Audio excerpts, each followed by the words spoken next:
A palimpsest is the idea of having a valuable writing material. This might be papyrus, or it might be skin, vellum.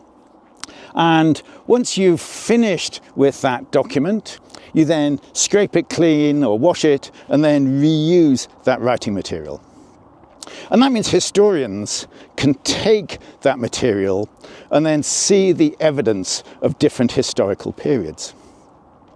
Similarly, landscape historians talk about palimpsests. They say if you look at a town, you can see the evidence of different periods on that landscape. So we can think about ecological palimpsests. We can say, how are the communities and species that we see today affected by its history? So I'm here, over there's Cavenham Heath National Nature Reserve, and I'm basing this video on this area. And we can see, looking here, evidence from of signs from the Upper Paleolithic, from the Neolithic, from the Anglo-Saxon, from medieval, from Victorian, from industrial periods, all of which have left their signatures on this landscape.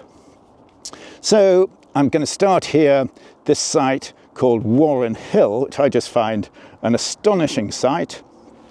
If you look at it, it very much looks like an area that's been mined. And it has. This was mined by the Victorians. And you can say, what on earth were they mining? Because if you look at it, this is just sand and gravel. So, so what was mined here?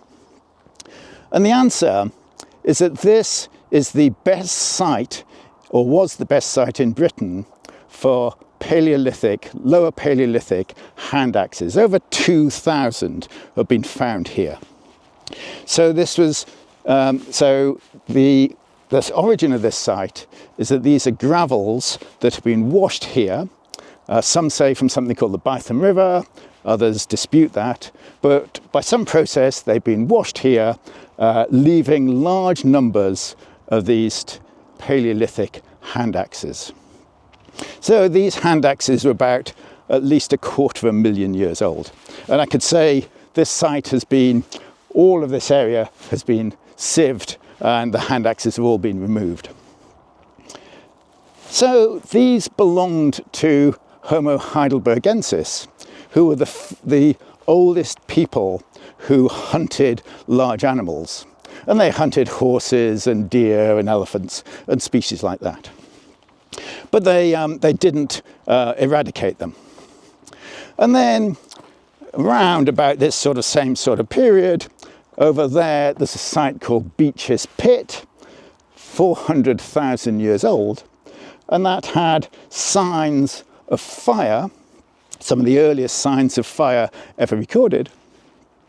And in Britain, there's no evidence for that being used for managing landscapes, but obviously in other parts of the world, it's clear that humans burnt landscapes quite routinely.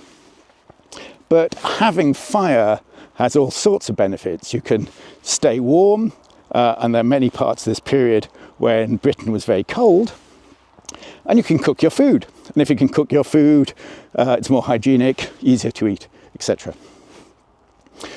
But then, after that, there's signs elsewhere in this area for the Middle Paleolithic. That's 250,000 to 40,000 years ago. And the people there are the famous Neanderthals, again, major hunters, but again, they didn't drive any species extinct.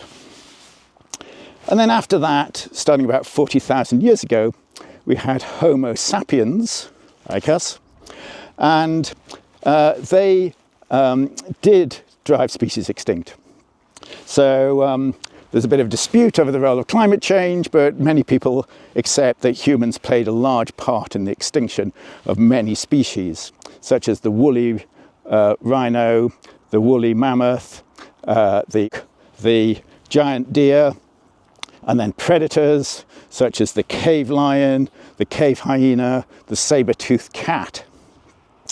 And if you think, those species of herbivores must have occurred in a fairly open landscape. It clearly wasn't covered with dense woodland for those sort of herbivores to exist. And the removal of those species presumably had significant ecological impacts on this environment, as it does today. So presumably, if those species were not extinct and here now, then presumably this would be very different ecologically. So what's the next stage of the story? That's the New Stone Age, the Neolithic, and we're going to go to Cavenham Heath to talk about that. The Icknield Way is thought to be the oldest track in Britain. It might be Neolithic, so in Britain the Neolithic was from 6,000 years ago to 4,500 years ago. And this may well be the route of the Icknield Way. There's some that argue that it's a kilometre over there. So this, and then go along here, and this joins up with the Ridgeway, which then goes into Avebury and that astonishing cultural centre around Stonehenge, that remarkable landscape. So the Neolithic is famous for its introduction of agriculture, and it's thought that this area here was one of the first to be farmed. And why might that be? Well, partly the sand here's, the soil here is very sandy, so it's quite easy to dig up and grow your crops. The landscape was probably light with birches and things like that, which are relatively easy to clear compared to, say, oaks on heavy clay. And so in Neolithic times, it seems that there was cleared areas where crops were grown, but then the fertility would disappear and then they would then farm somewhere else. And later this was called breck because it's broken land. You break the land, you grow your crops for a few years until the fertility drops and you move somewhere else. So this area here is called the Breckland because it's the land of broken farming. So Neolithic agriculture really changed the face of Britain, and I'm going to go further along the road and talk about how this then developed. So I'm now going to rattle through the Bronze Age and the Iron Age and the Romans and the Anglo-Saxons, and there's evidence for all of these in this surrounding area here. So over time, the agriculture became increasingly important. And it seemed what happened was in the areas next to the river, you'd have cattle, as you've got cattle grazing over there. And then in the upland areas, the upland heaths, there'd be sheep grazing. And then there would be houses or small villages. There's the reconstructed Anglo-Saxon village at Westow, a few kilometres down there. And there's Icklingham just behind the trees there. And Icklingham might be named after the Iceni, the Iron Age tribe that was centred around here, most famously led by Boadicea. And the Icknield Way might have the same origins, but lots of uncertainty there. But around these settlements, there was farming, and farming at scale. And this was farming for spelt wheat and rye and barley and bread wheat. And then there'd be cattle and sheep and pigs, and then some horses and some goats. So this would be an intensively farmed landscape.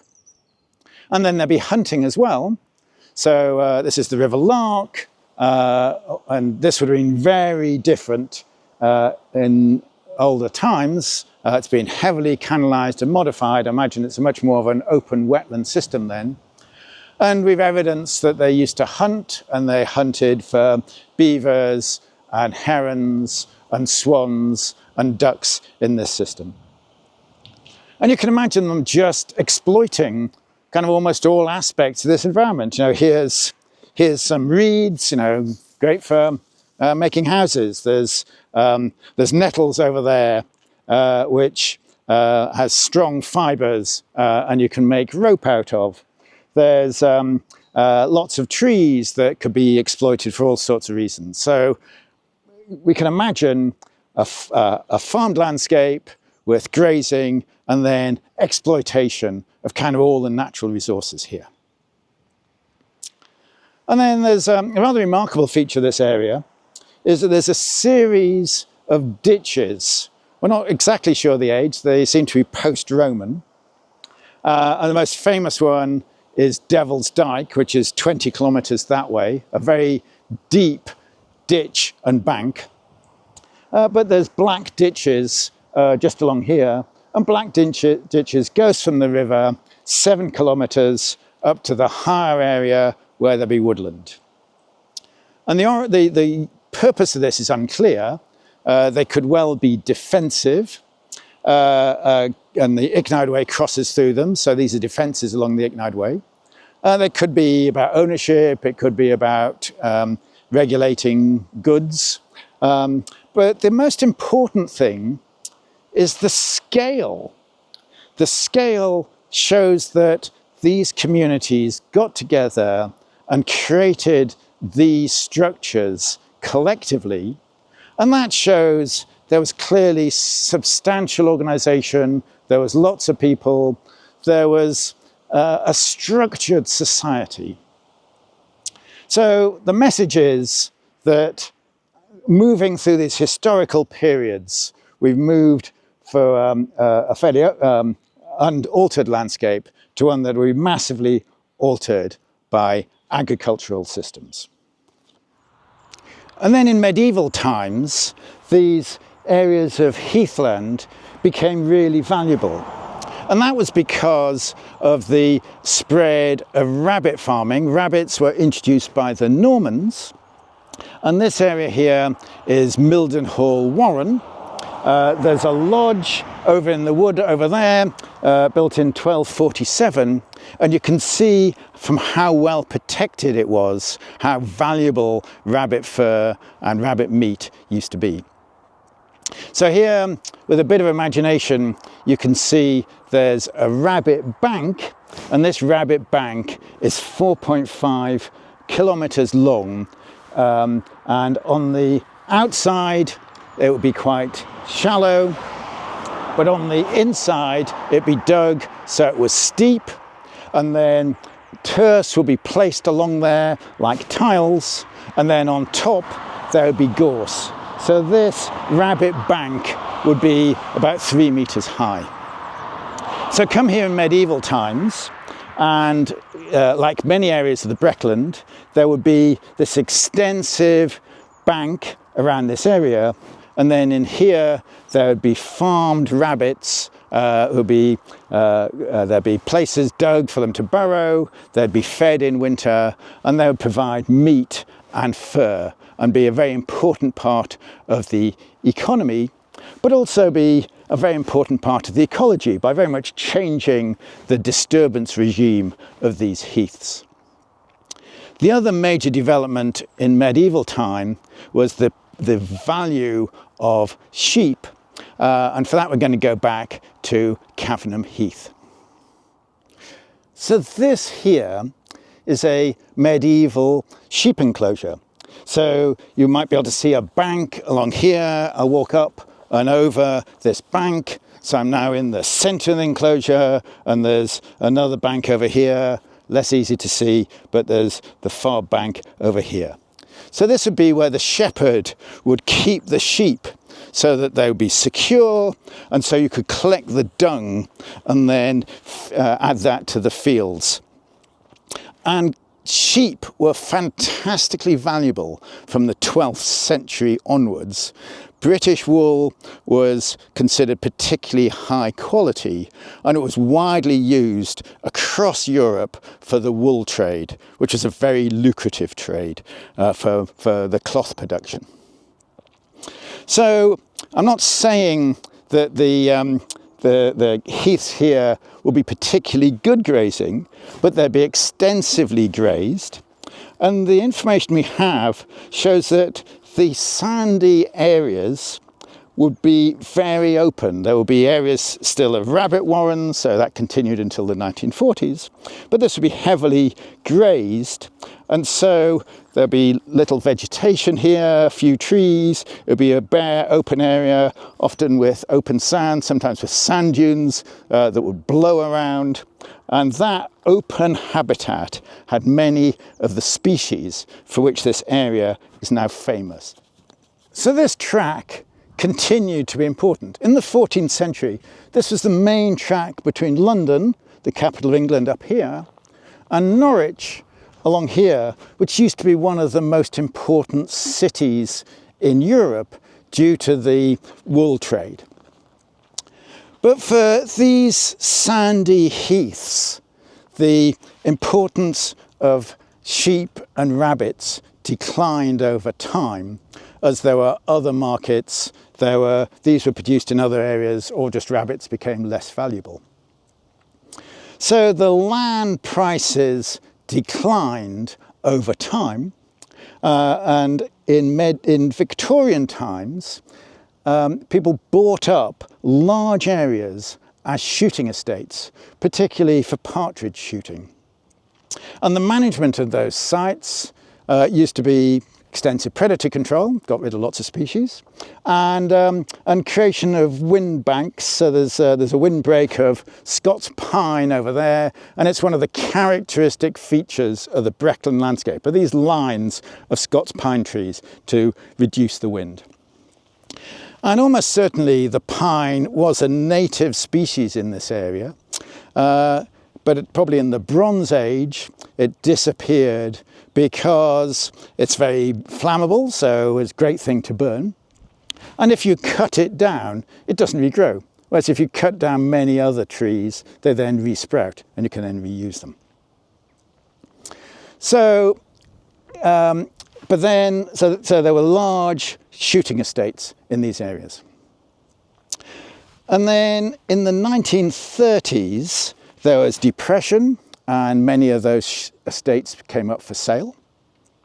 There's lots of unemployment, and it was thought that there was a need for more wood. Certainly during the First World War, wood had become in short supply. And so there was a creation of large areas of conifer forestry. So over there I can see extensive conifer forests, and Mildenhall and Thetford are huge areas of forests over there. And then in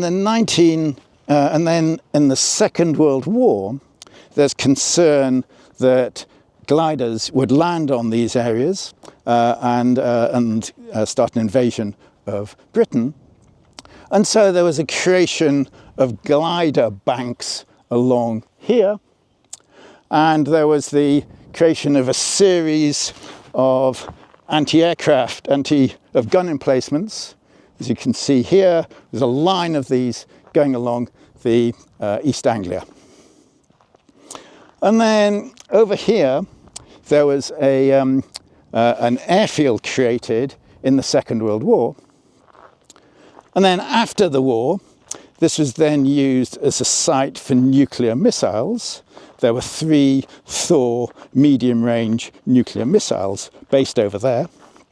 And that was then shut down in 1963. And then the conservation importance of this site was then realised, and this then became a national nature reserve run by Natural England. Here's the sign, and much appreciated and a much loved area. But it's likely that this area was protected by the combination of the nuclear missiles, meaning that it wasn't cleared, and the importance of this site being recognised for biologically. Because many of these other heathland sandy areas were considered one of the worst areas that there was for agriculture, but it was realised that this sandy landscape is normally pretty useless for agriculture. But if you want pig production outside, then sand is much better than clay. And if you want to grow straight vegetables and you can irrigate and fertilise, then these sandy areas are perfect for that. And you can grow beautiful carrots or parsnips or all sorts of other crops, root crops, as a result. So almost certainly the reason why this survived was because of the missile sites and then the biological importance being realised. And many of the heathland areas have become conifer plantations or have converted into agriculture. So the point I'm making in this video is you can look at areas and read into their history. This area is a bit exceptional, but kind of in almost every area you can read parts of the history. So I view this as a palimpsest. So in this area, the fact that there aren't large mammals here was because they were eliminated, many in the Paleolithic time. The agricultural system was created in Neolithic times, and then the field systems and the areas we have with the settlements as a result of our Anglo-Saxon creation and the banks we have. The medieval period resulted in intensive sheep grazing, which presumably meant that this was a much more open habitat than it used to be beforehand. The Victorians left the banks of trees, and then more recently the Second World War produced these disturbed areas of glider banks and gun emplacements, very good for bat hibernaculum and moths to hibernate. And then also the industrial area has resulted in pollution. So nitrogen pollution is a serious area for low nutrient heaths, and climate change can be a serious issue for some of these areas that are very sensitive, where the species are very dependent on particular environmental conditions. So the idea of palimpsests, I think, is really important, and to understand the history of a site is really important for understanding the consequences for management and appreciating the cultural importance of a site.